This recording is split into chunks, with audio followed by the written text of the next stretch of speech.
ईद आए, गोश्त आए, लेकिन असली मज़ा तब आए जब बने हैदराबादी चुका गोश्त। भाई साहब, ये नॉर्मल डिश नहीं है, ये तो ऐसी चीज़ है कि दावत में सब बोलेंगे रिपीट प्लीज़।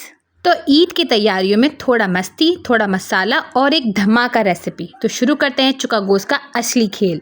इतने मज़े की लजीज और शानदार रेसिपी कि आपकी फैमिली फरमाइश करेगी कि इसे वीक में एक बार तो ज़रूर बनाएं। चलिए रेसिपी स्टार्ट करते हैं। अस्सलाम वालेकुम, मोहम्मद किचन में आप सबका वेलकम है।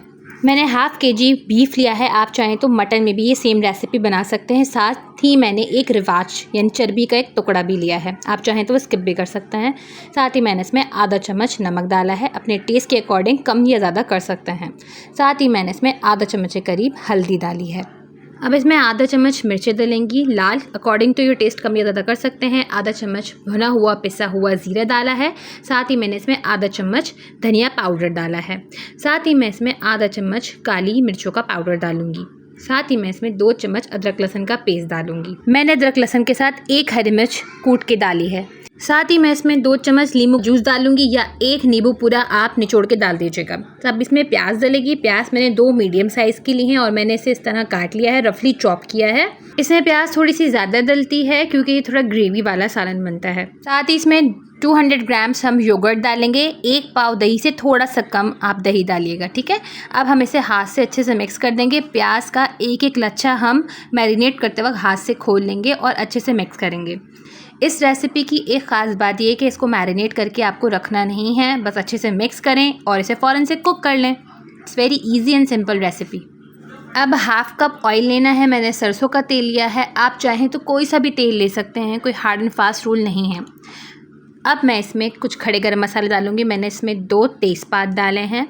साथ ही मैं इसके अंदर 1 सिनेमन स्टिक डाल रही हूँ, दालचीनी का टुकड़ा। साथ ही मैं इसमें एक काली इलायची डाल रही हूँ, 1 इलायची डली है। साथ ही मैं इसमें 4 से 5 लौंगे डाल रही हूँ। अब साथ ही मैं इसमें तकरीबन 12 से 13 काले मिर्चें डाल रही हूँ। मैंने आपको हाफ़ kg गोश्त के हिसाब से बताया है। अगर आप गोश्त की क्वांटिटी डबल या ट्रिपल करें तो उसी हिसाब से आप मसालों की क्वांटिटी भी डबल या ट्रिपल कर लीजिएगा। अब मैं इसके अंदर गोश्त डाल रही हूँ जो मैंने दही और दूसरे मसाले लगा के रखा था। इसको मैरिनेट करके नहीं रखा, बस अब मैं इसको अच्छे से मिक्स कर रही हूँ ताकि तेल में अच्छे से मिक्स हो जाए, हल्का सा फ्राई हो जाए।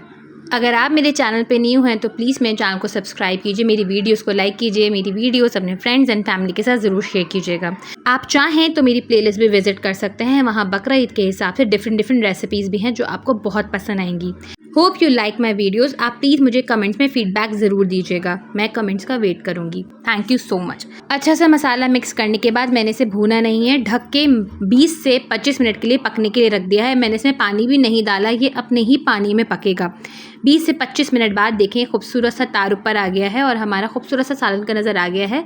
अभी भी गोश्त फुल डन नहीं है। अब हम इसकी भुनाई करेंगे अच्छे से।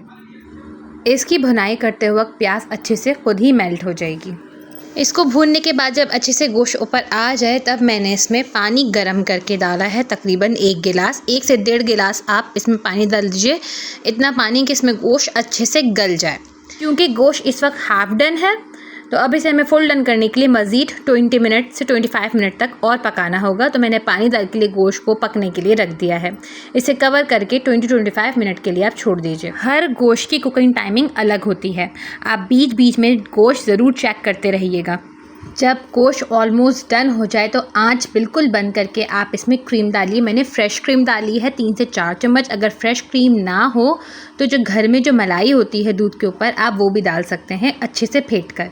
मैंने इसमें पैकेट की क्रीम डाली है तकरीबन 3 से 4 चम्मच और इसको अच्छे से मिक्स कर रही हूँ। अब मैंने चूल्हा ऑन कर लिया है। क्रीम डालने के बाद तकरीबन हमें इसे 2 मिनट और कुक करना है ताकि सारा तेल ऊपर आ जाए। अब मैं इसमें हरा धनिया डाल रही हूँ तकरीबन 2 चम्मच और साथ ही मैं इसमें हरी मिर्चें और लाल मिर्चें डाल रही हूँ। आप चाहें तो सिर्फ हरी मिर्चें भी डाल सकते हैं, आप चाहें तो सिर्फ लाल मिर्चें भी डाल सकते हैं। अब मैं इसको अच्छे से मिक्स करूँगी। इसको अच्छे से मिक्स करने के बाद हमें इसमें थोड़ा सा शोरबा करना है क्योंकि थोड़ा सा गाढ़ा होता है, शोरबे वाला सालन होता है। इसमें तकरीबन आप आधा कप पानी डाल दीजिए। पानी आप गरम डालिएगा, इससे आपका सालन की रंगत और सालन का जायका बहुत अच्छा आता है। सालन में बॉईल आ जाए तो इसे 2 मिनट के लिए बिल्कुल हल्की आंच पे दम पे पकने के लिए रख दीजिए। 2 मिनट बाद आपका खूबसूरत सा सालन रेडी है। ये सालन आप ईद की दावत में बहुत आराम से बना सकते हैं। ये बहुत आसानी से बन जाता है और जायके में बेइंतहा लजीज होता है। एक बार आपके मेहमान खाएंगे तो बार बार खाने की फरमाइश करेंगे। रेसिपी ट्राई करने के बाद मुझे कमेंट में फीडबैक ज़रूर दीजिएगा। अब चलती हूँ, मिलूंगी किसी नेक्स्ट रेसिपी में। इस दुआ के साथ अल्लाह ताला हम सब के दस्तरखान हमेशा आबाद रखे। आमीन सुम्मा आमीन। अल्लाह हाफ़िज़। ईद मुबारक।